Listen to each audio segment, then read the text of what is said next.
नमस्कार, लाइफ एक पाठशाला के इस चैनल में आप सभी का स्वागत है। तो जैसे कि हम डेली आते हैं बात करने के लिए और हाँ, कल का व्लॉग नहीं आया, तो ऐसा नहीं कि मैंने अपना प्रॉमिस तोड़ दिया, बट हाँ, कल मैंने अपने प्रॉमिस को एक थोड़ा-सा अलग रूप दिया क्योंकि कल था एक ख़ास दिन। तो जैसे सेलिब्रेट करने के लिए मैं कहीं पे घूमने गई। तो हम कहाँ गए थे घूमने और उस जगह का महत्व क्या है, ये आगे मैं एक डिटेल्ड व्लॉग लेके आऊँगी उसके लिए। तो हम बात करते हैं आज के बारे में और आज के बारे में जो हम बात करने जा रहे हैं, जो मुझे एक्चुअली इस बारे में बात करनी है, जो मैं मुझे सुनाना है, वो जो है वो कल से ही थोड़ा-सा रिलेट करेगा। कल असल में हम जहाँ पे गए थे वो एक पवित्र धाम था, तो वहाँ पे मैंने कुछ लोगों को झूमते गाते हुए देखा, कुछ लोगों को भिक्षा पात्र लेते हुए देखा। मतलब हर तरह के लोग घूमने आए हुए, वहाँ के रहने वाले, हर तरह के लोग वहाँ पे दिखे थे। तो एक एक वृद्ध थे वहाँ पे, उन्होंने भिक्षा पात्र हाथ में लिया हुआ था और बैठे थे एक जगह पे, लेकिन उनके चेहरे पे एक अलग ही सुकून था। उनको देख के और उस सुकून को देख के मुझे एक कहानी याद आई और कहानी ये कि एक राज्य में एक राजा थे। उन्हें जो है उनका मन हमेशा बेचैन रहता था। उनके पास सब कुछ था, धन दौलत, बड़े बड़े राज्यों पे उन्होंने जो है आ, आक्रमण करके उसे अपने हथियाया भी हुआ था। हर तरह की चीज़ें उनके पास अवेलेबल थी। नहीं था अभी की ज़िंदगी में उनके पास, तो वो था सुकून। तो इससे परेशान होकर एक बार उन्होंने ढिंढोरा पिटवाया कि जो है मुझे सुकून चाहिए और सुकून के लिए जो है कोई भी आए और मुझे उसका उपाय बताए जिससे मुझे सुकून मिल जाए। तो एक व्यक्ति आया उनके पास, उसने बताया कि आपको सुकून मिलने का एक ही उपाय है। तो वो कहते हैं क्या? तो कहता है आप एक ऐसे व्यक्ति की जो है कमीज पहने जिसके जो सबसे ज़्यादा सुखी है। तो कहे वो कैसे मिलेगी? तो क्या आप राजा हैं, आप तो कुछ भी कर सकते हैं। तो राजा ने कहा हाँ, ये भी सही बात है। फिर राजा ने जो है पूरे राज्य में ये घोषणा करवा दी कि जो सबसे सुखी है उसकी कमीज मुझे चाहिए, वो कोई भी ढूंढ के ला के दे। तो सबसे पहले तो उनके सैनिक, दरबारी, जितने भी लोग थे, हर कोई ढूंढने निकला। तो सैनिक लोग जो उस राज्य के सबसे बड़े व्यापारी थे उनके पास पहुँचे। उनके पास अकूत धन था। उनके पास पहुँचे, कहे कि व्यापारी से पूछा आपके पास तो हर तरह का धन है, मतलब इतनी संपत्ति है, आपको तो सुकून होगा, शांति होगी, आप तो खुश रहते होंगे। कहे खुश? मैं कहाँ से खुश रहूँगा, इतना धन है, ये कभी भी चोरी हो सकता है और मेरे से और भी बड़े लोग हैं, मुझे उनके भी बराबर तो बनना है। ये हाँ, ये भी सही बात है। फिर क्या हुआ कि ऐसे ही अन्य किसी बड़े मंत्री के पास, के ऐसे जगह जगह पे, मतलब हर तरह के लोगों के पास क्या बोलूँ, किसी किसी ने भी ये नहीं कहा मैं तो सबसे सुखी हूँ, मुझे सबसे ज़्यादा सुकून है। ऐसा करते करते वो जो दरबारी थे, उन्हीं में से एक जो है, एक वृद्ध व्यक्ति थे, साधु थे या भिक्षुक थे, कुछ थे इस तरह से, एक जगह पे बैठे हुए थे। कुछ भी नहीं था उनके पास, बस वो ऐसे बैठे हुए थे और वो गुनगुना रहे थे। तो जो उनके चेहरे पे जो सुकून था, ये देखकर वो राजा के जो व्यक्ति थे वो वहाँ पे ठिठक गए। वहाँ पे गए और उससे पूछा क्या आप सुखी हैं?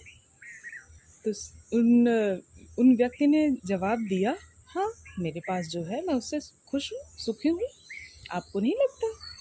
तो कहे कि अच्छा, आपके पास ऐसा क्या है कि जो कहे कि मुझे जितना परमात्मा ने दिया है मैं उसी में खुश हूँ। कहे अच्छा, तो वो सारे लोग, राजा के व्यक्ति जो है उस व्यक्ति को पकड़ के ले आए जो अपने आप को सबसे ज़्यादा खुश, यानी अपने आप को खुश बता रहा था। लेके आए राजा के पास। राजा ने कहा कि आपकी खुशी का कारण क्या है? तो उस व्यक्ति ने वही सेम बताया कि मुझे जितना मिला है उसके लिए मैं परमात्मा को धन्यवाद करता हूँ और मुझे सुकून है। मुझे ज़िंदगी में ऐसा नहीं है कि इस ज़िंदगी की आपाधापी में मुझे हमेशा हर कुछ नया चाहिए। मुझे मानसिक शांति मिलती है, मैं खुश हूँ। तो क्या अच्छा ठीक है, फिर अगर ऐसा है तो मुझे एक उपाय बताया गया है शांति की तलाश के लिए, जिससे मैं सुखी रह सकूँ, जिससे मुझे सुकून मिले, कि मैं ऐसे व्यक्ति की कमीज पहनूंगा जो खुश होगा। तो आपने अपने आप को खुश बताया है तो मुझे आपकी कमीज चाहिए, उसके लिए मैं आपको कुछ भी दे सकता हूँ। उन व्यक्ति ने जवाब दिया मेरे पास तो कमीज ही नहीं है। जब मेरे पास कुछ भी नहीं है, रहने को छत नहीं है, खाने को भोजन मिलता है कभी नहीं मिलता है, हर पल में मैं परमात्मा को धन्यवाद देता हूँ, तो मेरे पास कमीज कहाँ से होगी। जो अभी मेरे तन पर जो भी फटे चिथड़े कपड़े हैं, बस वही है मेरे पास। तो कहे फिर आपको सुकून कैसे, कहे कि बताया तो मैंने। हर क्षण हर पल में जो है मैं परमात्मा का जो है धन्यवाद करता हूँ और इससे मुझे सुकून मिलता है।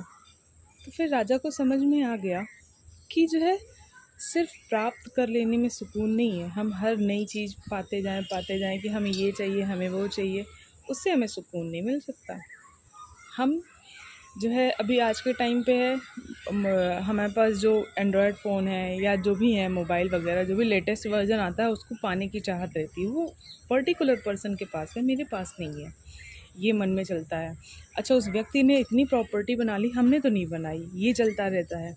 इस चक्कर में क्या है ना, हम जो आज वर्तमान में जी रहे हैं उसका सुकून खो जा रहा है। उसके लिए हम खुश ही नहीं हो पाते, परमात्मा को धन्यवाद ही नहीं कर पाते। हम आगे आने वाले समय की चिंता करने लगते हैं।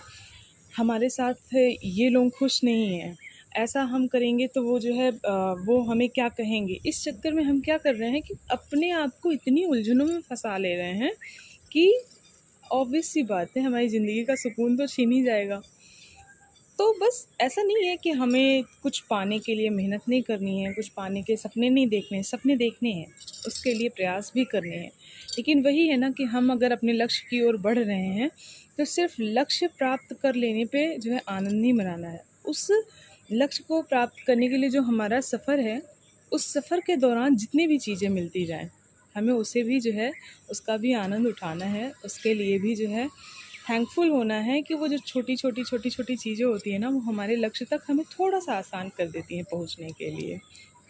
तो बस यही है आज की जो कहानी मुझे याद आई थी, तो ये मैंने आप लोगों से सुनाई। आप लोगों को इस कहानी से क्या सीख मिलती है या इस कहानी से आप कितना रिलेट करते हैं, आप जो है कमेंट में ज़रूर बताइएगा। और आज के कमेंट में एक स्पेशल एक इस लाइन लिखनी है आपको, अगर ये कहानी आपको अच्छी लगी, कि आप आज तक लाइफ में किस बात के लिए ऊपर वाले को आपने थैंक्स कहा। बस फिर मिलते हैं हम कल के व्लॉग में एक नई वॉक के साथ और एक नई बात के साथ।